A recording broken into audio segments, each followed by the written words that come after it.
Hey folks, Matt from artoftheimage.com. Question in from Joey. This is on the email. In regards to the Nikon DL series, which I think a lot of people have questions about. He says, hello, you certainly have the most digital content regarding the Nikon DL 24-85 online. Thank you for that. Well, thanks for your appreciation, but other than liking what the specs are and what the camera looks like it's going to be, mostly it's me wondering the same thing you're wondering. Where is it? I've been patiently waiting for it to be released, and I'm getting so impatient. Hey, I hear ya. Same way here.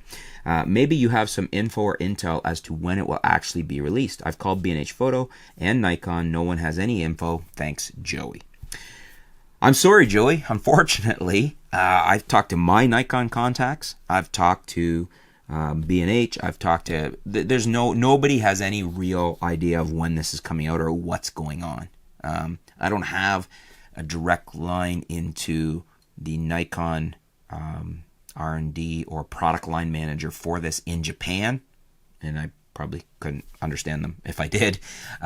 So, my Nikon here doesn't seem to know, and none of the retailers seem to know. They keep getting told pushed out dates, and at this point it's vaporware, which is a shame because I'd really like to play with one of these.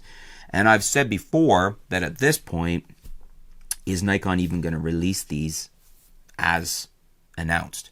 Because we're going on a year out of date here. So are they even going to bring them to market? Would it not be smarter to bring the Mark IIs already? Or just revamp them?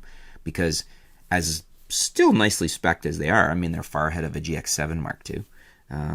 Far ahead of most of the Canons simply for the 4K.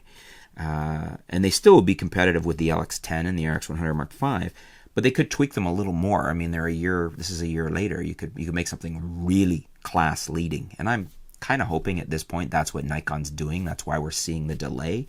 I mean, they've said it's due to sensor availability, but hasn't stopped Panasonic, hasn't stopped Sony. I'm not really sure why that's the problem for Nikon.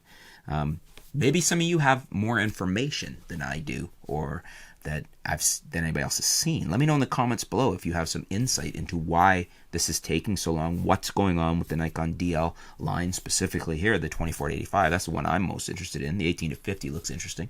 But let us know if you got any information on that. Leave in the comments below. Thanks for your question, Joey, and stay tuned. We'll be back soon here at artoftheimage.com.